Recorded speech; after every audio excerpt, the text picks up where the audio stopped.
আশ্রমের ৭৫তম বর্ষপূর্তির এই শুভ লগ্নে আমাদের দ্বাদশ শ্রেণীর অন্তিম প্রার্থনা সভায় আমাদের নিবেদন, আমাদের আশ্রম।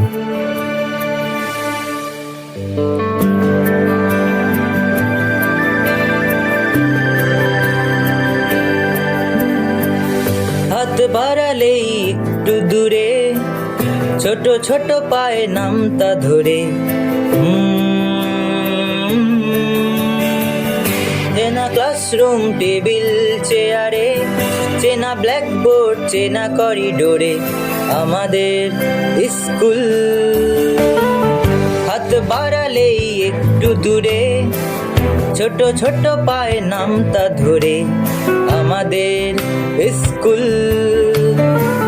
চেনা ক্লাসরুম টেবিল চেয়ারে। শিশু ভবন নিম্ন বুনিয়াদির গণ্ডি পেরিয়ে গত 15 বছর ধরে এই আশ্রমের ছত্রছায়ায় বেড়ে ওঠে। আজ আমরা হঠাৎ যেন সকলে এই বিদায় লগ্নে এসে পৌঁছেছি। এই সময় এসে হয়তো আশ্রমকে নিয়ে কিছু কথা না বললে অন্যায় হয়ে যাবে। সেই দিনগুলো ফিরে আসে না আর কেন? চোখের তারায় সূর্য ওঠে প্রতিদিনের উৎসব। আমাদের শুধু আমাদের রামকৃষ্ণ আশ্রম। আমাদের শুধু আমাদের রামকৃষ্ণ আশ্রম।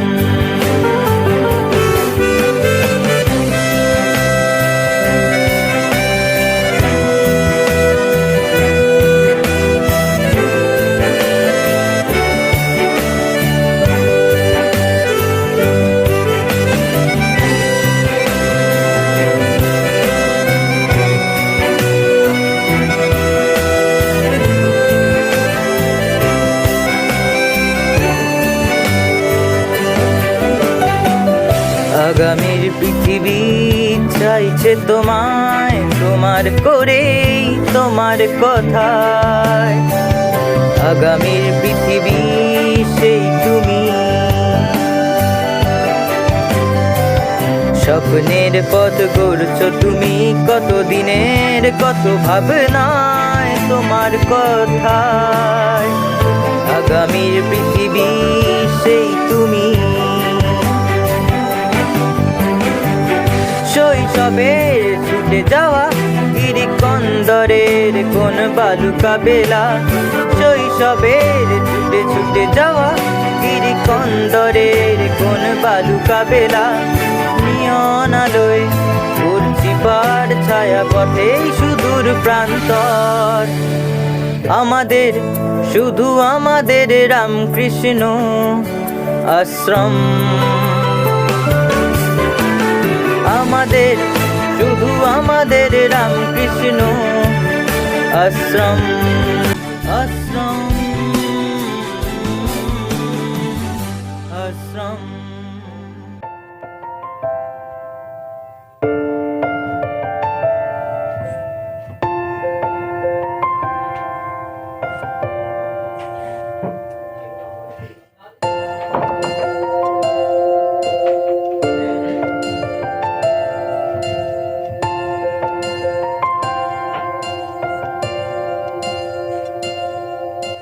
জলছবি, রং মশাল, স্কুল ছুটির হজমেরা, রূপকথার পায়রাদের গল্প বল।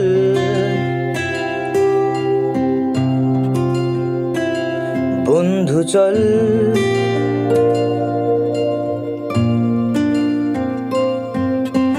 রামধনু, ঝালমুড়ি, হাফ টিকিট, আবুলিস, বিটনুনার চুরমুরের গল্প বল।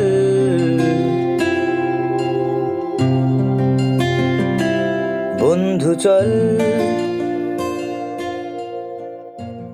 এই ফাঁকা সারদা মণ্ডপ, যেটা প্রতিদিন 10:40 ঘন্টার আওয়াজের সাথে সাথে ভরে ওঠে শয়ে শয়ে ছেলেদের পায়ের আওয়াজে।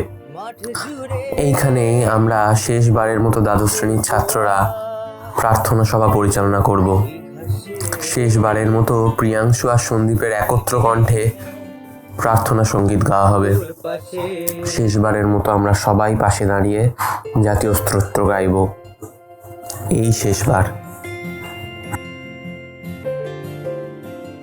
প্রার্থনা শেষ হতেই হুটোপুটি করে দৌড়ে ক্লাসরুমে আগে পৌঁছানোর সেই অদৃশ্য প্রতিযোগিতায় নাম লেখানো, তারই কবলে পড়ে বিভিন্ন দুর্ঘটনা, আহত হওয়া, স্যারেদের বকা খাওয়া, এই সব কিছুই থেকে যাবে।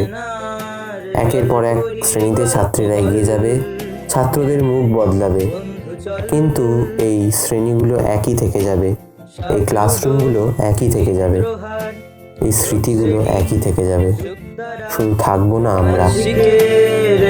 আমাদের স্কুল জীবনের অন্যতম গুরুত্বপূর্ণ একটা অংশ হলো করোনা পিরিয়ড। সেই যে 2019-এ লকডাউন পড়লো, তারপর হয়তো আমরা অনেকেই ভেবেছিলাম আমাদের স্কুল জীবন থেকে দুটো গুরুত্বপূর্ণ বছর হয়তো মুছে গেল, কিন্তু সত্যি কি মুছে গেল? আরও অনেক বেশি স্মৃতিমধুর হয়ে সেটা ফিরে এলো। সামনাসামনি ক্লাসরুম হলে হয়তো সেগুলো থাকতো না, হয়তো এগুলোই ছিল আমাদের প্রাপ্তি, যা আমাদের এই স্কুল জীবনকে আরও বেশি করে সমৃদ্ধ করলো। লকডাউন টাইমে অনলাইন ক্লাস।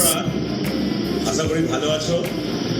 তো তোমাদের অনেকদিন ক্লাস আমরা একটা নতুন চ্যাপ্টার পড়ে ফেলি, ভীষণ কনসেপচুয়াল একটা চ্যাপ্টার, খুব ভালো করে বুঝতে হবে এবং খুব ভালো করে পড়তে হবে। বা আমাদেরও রিকোয়েস্ট করছি যেন এটা এই চ্যাপ্টারটা একটু বেশি করে নজর দেবেন, যেন ওরা পড়ে। আমি যে কাজগুলো দেবো সেই কাজগুলো যেন করে, এবং সেটা টাইম টু টাইম যেমন আমি ডিরেকশান দেবো সেই রকমভাবে আমাদেরকে আমাকে আমার পার্সোনাল নাম্বারে সেন্ড করে। এই হোমওয়ার্ক আমরা কতটা করেছি আর স্যার কতটা পেয়েছেন সেটা আজ আর না বলাই ভালো। ক্লাস 8 আজকে তোমাদের এর আগের দিন গুগল মিটে টেলিগ্রাফ ব্যবস্থা আলোচনা হয়েছে। আজকে আমরা আলোচনা করব একবারে রেল ব্যবস্থা। এর আগের দিন আমি আলোচনায় বলেছিলাম কেন রেল ব্যবস্থা আর টেলিগ্রাফ ব্যবস্থা ভারতবর্ষে গড়ে তুলতে চেয়েছিল ব্রিটিশ শক্তি। যেহেতু ওটা গুগল মিটে আলোচনা হয়ে গেছে, ওই বিষয়টায় আসছি না। আমরা আসব কিভাবে রেল ব্যবস্থা গড়ে তোলা হয়েছিল এবং এই ব্যবস্থার কি প্রভাব পড়েছিল ভারতীয়দের উপর। অষ্টম শ্রেণীর সকল ছাত্রকে অনলাইন ক্লাসে স্বাগত জানাই। গত সপ্তাহে আমরা জোয়ারভাটার বিভিন্ন পার্টগুলো আলোচনা করেছিলাম। জোয়ারভাটা কি, জোয়ারভাটার সৃষ্টির কারণ বা জোয়ারভাটার বিভিন্ন ক্লাসিফিকেশন। আজকে আমরা জোয়ারভাটার পরের ভাগটা আসবো, সেটা হচ্ছে জোয়ারের প্রাবল্য অনুসারে জোয়ারকে আমরা দুভাগে ভাগ করব। একটা হচ্ছে ভরা কোটাল বা স্প্রিং টাইপ, একটা মরা কোটাল বা নিপ টাইপ।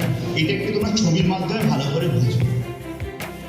যে বিষয়টা নিয়ে আলোচনা শুরু করেছিলাম সেটা হচ্ছে তোমাদের চাপ বলয় এবং বায়ু প্রবাহ, এই চ্যাপ্টারটা যে বেসিক কিছু কিছু যে জ্ঞানগুলো যেগুলো আমাদের থাকা দরকার পরবর্তী জিনিসগুলোকে বোঝা বা এই আজকে যে জিনিসটা শুরু করছি সেটাকে বোঝার জন্য। তো সেটা নিয়ে তার পরবর্তী যে অংশ সেটা আমি আজকে শুরু করছি। তো আজকে আমাদের আলোচনার যে মূল বিষয়বস্তু সেটা হচ্ছে যে চাপ বলয়গুলো। ঠিক আছে, তোমাদের চ্যাপ্টারটার নাম চাপ বলয় ও বায়ু প্রবাহ। মনীষ বাবুর 13 ঘন্টার ক্লাস। তাহলে আলোক নিরপেক্ষ দশা, তাহলে এই আলোক নিরপেক্ষ দশায় যে ঘটনাটা ঘটবে সেটা এখানেই তো C6H12O6 উৎপন্ন হবে, কারণ এরপরে আর নতুন করে কোনো ঘটনা নেই। সমরবাবু জারণ বিজারণের হোমওয়ার্ক হোক, কিংবা দীর্ঘাঙ্গী বাবুর টেলিগ্রাফ ব্যবস্থা, কিংবা উৎসববাবুর বায়ুচাপ বলয়, নয়তো অনীশবাবুর সালোক সংশ্লেষ প্রক্রিয়া, এই সব কিছুর মাঝেই অনলাইনে 2 বছর ভালোই কাটলো। আমাদের বিদ্যালয়ের একটি বড় অংশ জুড়ে আছে আমাদের পুরস্কার বিতরণী অনুষ্ঠান। প্রতি বছরের শুরুতে এটা আমাদের অনেক ছাত্রের মনে অনেক অনেক আশা যোগায়। সারা বছর ধরে শিক্ষক ছাত্র উভয়ের রক্ত জল করা পরিশ্রমের ফল পায় সকলে। হয়তো সকলে স্টেজে দাঁড়িয়ে প্রাইজ নিতে পারে না, কিন্তু উৎসাহটা পায়, মোটিভেশন পায় এগিয়ে চলার। আমাদের সমগ্র আশ্রম ক্যাম্পাস সেজে ওঠে আলোর রোশনাইতে। দীর্ঘ 4 দিনব্যাপী অনুষ্ঠান আমাদের এই বিদ্যালয়ের সাংস্কৃতিক মূল্যবোধের অন্যতম নিদর্শন। স্কুল স্পোর্টস ডে হোক কিংবা ছাত্র শিক্ষক প্রীতি ক্রিকেট ম্যাচ, এই দিনগুলো আমরা কোনোদিনই ভুলতে পারবো না।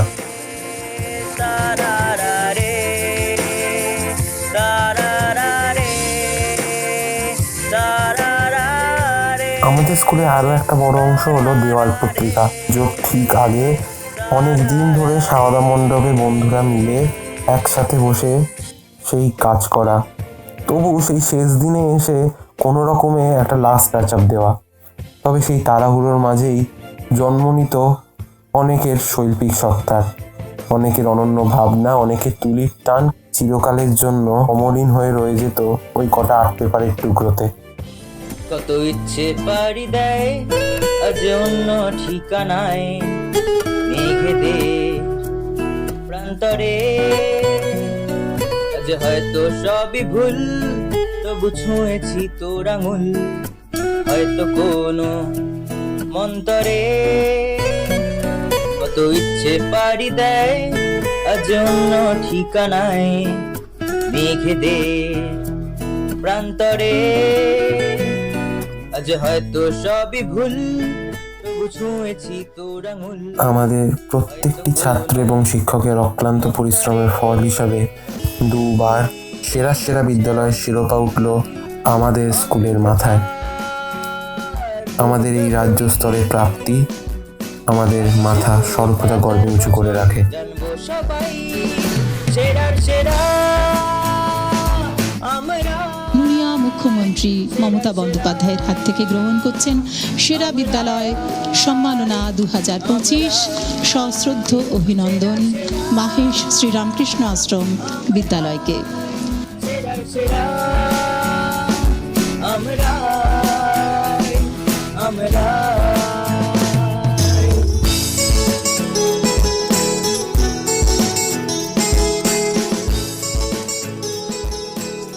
সেই দশম শ্রেণীর বিদ্যার্থীও সকলের একসাথে ধুতি পাঞ্জাবি পরে আসার সেই ঢল অনন্য এক উন্মাদনা। তবে সেদিনও পরিবেশটা খানিকটা এরকমই ছিল। সেদিন আমরা সকলেই অনিশ্চিত ছিলাম কারা আর আবার সেই একসাথে ওই স্কুলে ফিরে আসতে পারবো। এইভাবেই মাধ্যমিক কাটলো। অনেকজন সেইবারের মতো আমাদের হাত ছেড়ে গিয়েছিল, তবে আবার আমরা কয়েকজন ফিরে এসেছিলাম এই আশ্রম প্রাঙ্গণে। জানলাম এই নাম, যেভাবে তাকে খুঁজে পেয়েছি, আজ আবার বারে বার আজ আবার দু হাতে কুয়াশায় রেখেছি এই নাম, জানলাম এই নাম, যেভাবে তাকে খুঁজে পেয়েছি, আজ আবার বারে বার আজ আবার যেন বলছে হাওয়া নরম। ওই ধুলোবালি ওরা মাঠটার ধুধু প্রান্তর মনে রাখবে আমাদের সকলকে, মনে রাখবে আমাদের একটা বলের পেছনে 35 জনের ষাঁড় দৌড়, মনে রাখবে আমাদের সেই প্রত্যেক জনের আঘাতগুলো, মনে রাখবে আমাদের প্রত্যেক জনের উন্মাদনা, মনে রাখবে আমাদের।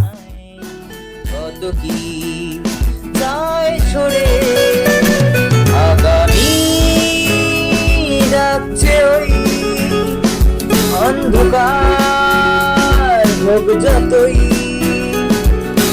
আসছে ভোর হাজার বছর, জানবো সবাই সেরা সেরা আমরা সেরা সেরা। মেন বিল্ডিং থেকে আলাদা হয়ে শেষ 2 বছরের জন্য আমরা স্থান পেয়েছিলাম এই এইচএস বিল্ডিংয়ে। সত্যি এটা আমাদের অনেক সৌভাগ্যের ব্যাপার। এই বিল্ডিং আমাদের অনেক স্মৃতি দিয়েছে। এই বেঞ্চগুলোতে শুধু পড়াশোনাই হয়নি, হয়েছে খেলাধুলা, গান গাওয়া, আরও কত কি। এই বেঞ্চ আর ব্ল্যাকবোর্ডের হাত ধরে বহু বছর ধরে জন্ম নিয়েছে আমাদের এই প্রজন্মের ভবিষ্যৎ। এই বিল্ডিং শুনেছে অনেক নানা অজানা কাহিনী আমাদের ছাত্রদের, তাই এই প্রতিটা ঘর আমাদের স্মৃতিতে চির উজ্জ্বল। সেরার সেরা আমরা সেরা সেরা আমরা আমরা। আরেকটি উল্লেখযোগ্য বিষয় হলো আমাদের স্কুলের এক্সকারশন। ক্লাস 6 থেকে আমরা প্রতি বছর কোথাও না কোথাও এডুকেশনাল এক্সকারশনে গেছি এবং এর প্রতিটা স্মৃতি এখনও আকাশের আলোর মতো পরিষ্কার। তবে এই একাদশ দ্বাদশ শ্রেণীতে উঠে প্রথমবারের জন্য আমরা বাবা মাকে ছেড়ে একা এত দিনের জন্য অনেক দূরে কোথাও পাড়ি দিয়েছিলাম। এর স্মৃতি এবং অনুভূতি বোঝানো ভাষায় সম্ভব নয়। দার্জিলিং ট্যুর হোক কিংবা মুর্শিদাবাদ ট্যুর অথবা দীঘা ট্যুর, স্যাররা সবকটাই খুবই সুষ্ঠুভাবে পরিচালনা করেছিলেন। সেখানে শিক্ষকেরা শুধু আমাদের শিক্ষক হয়েই ছিলেন না, হয়ে উঠেছিলেন আমাদের একান্ত কাছের বন্ধু। আমাদের আপনজন। এই মুহূর্তগুলো আমরা কোনোদিনও ভুলতে পারবো না। এর প্রতিটা মুহূর্ত আমরা বয়ে নিয়ে যাব আমাদের পরবর্তী জীবনে।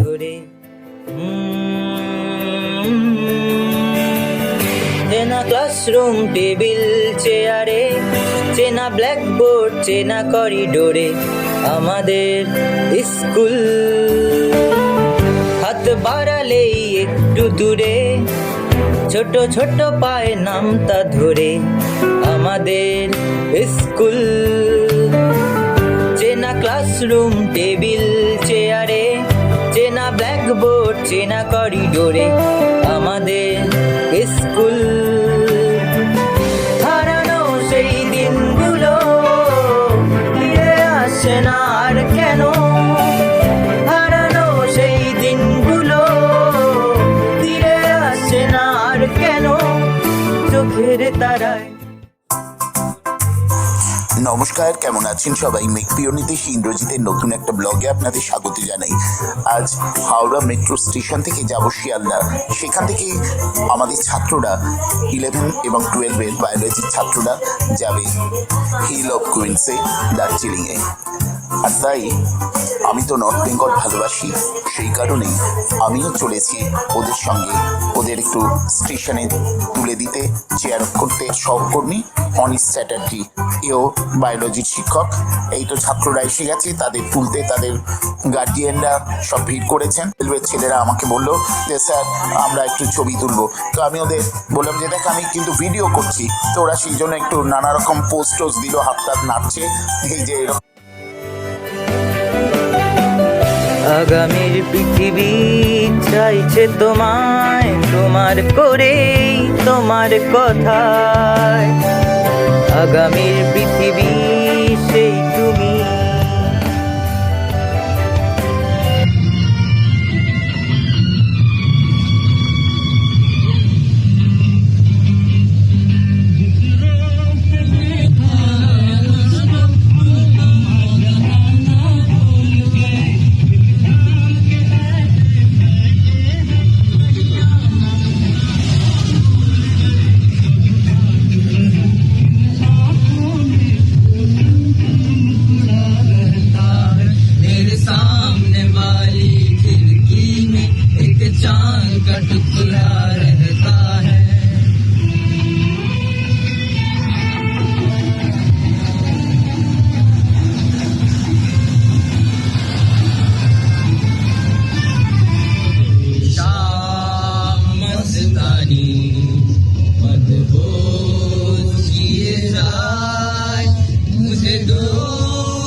গত ডিসেম্বরে হয়ে গেল আমাদের দ্বাদশ শ্রেণী বিদ্যার্থী হোম। জানি না আবার কবে আমরা সব বন্ধুরা এরকম ধুতি পাঞ্জাবি পরে সেজে এসে একসাথে তলায় বসে প্রার্থনা করব। জানি না আবার কবে একসাথে বসে এরকম পাত পেরে খিচুড়ি খাবো। তবে এবারে আর ফিরে আসার কোনো আশা নেই। এবার আমাদের চলে যেতেই হবে, আমাদের পরের ভাইদের জায়গা করে দিতে হবে। শারীরিক অস্তিত্ব না থাকলেও আমাদের আবেগ পড়ে থাকবে এই মন্দিরের প্রাঙ্গণে চিরকাল।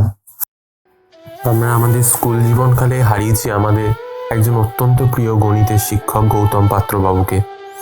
তাই তার প্রতি শ্রদ্ধার্ঘ জানাতে তারই লেখা একটি কবিতা, যেটা হয়তো তার একার কবিতা নয়, আমাদের সকলের জীবনের কবিতা এবং এই মুহূর্তে খুব প্রাসঙ্গিক। হারিয়ে যেও না। অনেক দিগন্ত পার করে শেষে এক পরন্ত বিকেলে গোধূলির রঙে রঙিন আকাশ, সে আকাশ জুড়ে লাল গোলাপের পাপড়ি উড়ে চলেছে। উঠতে উঠতে পাপড়িগুলো সাদা বক হয়ে মিলিয়ে গেল দিগন্তে। রাত নামলো, ফুটে উঠল জোনাকি। অসংখ্য জোনাকির দীপ্তিতে যেন তারা ফুটে উঠল চারপাশে। যখন রাত শেষ হলো, ভোরের আলোয় ভরে উঠল চরাচর হৃদয়। ওগো ভোরের আলো, তুমি হারিয়ে যেও না। এই রেজিস্টার খাতা চিরদিনের মতো বন্ধ হলো। আর কেউ প্রথম পিরিয়ডে এসে আমাদের নাম ধরে ডাকবে না। এই খাতা হয়তো টিচার্স রুমের এক কোণে পড়ে থাকবে, ধুলো পড়বে, কিন্তু আমাদের স্মৃতির খাতা সেটা কোনোদিনও আশ্রমের জন্য বন্ধ হবে না।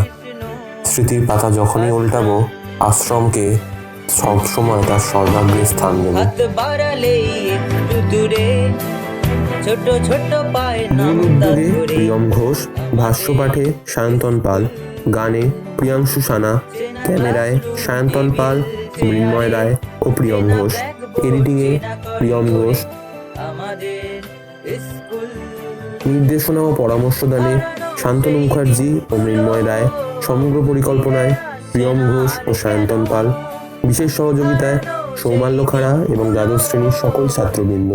মাহেশ্রী রামকৃষ্ণ আশ্রম উচ্চ মাধ্যমিক বিদ্যালয় প্রধান শিক্ষক শ্রী কৃষ্ণেন্দু বন্দ্যোপাধ্যায় মহাশয়, আশ্রম অধ্যক্ষ স্বামী শিবেশানন্দ মহারাজ এবং সকল সহশিক্ষক শিক্ষিকাগণ এবং আমার সকল সহপাঠী ভাইদের কৃতজ্ঞতা জানাই। বিদায় আশ্রম।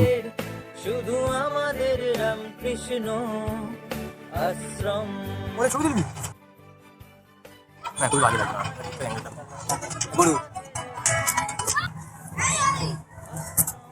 কোথায় গেলি তুই? আরে তুই আয়। খুব বাজে জুমিং তো, এই জন্য শান্ত।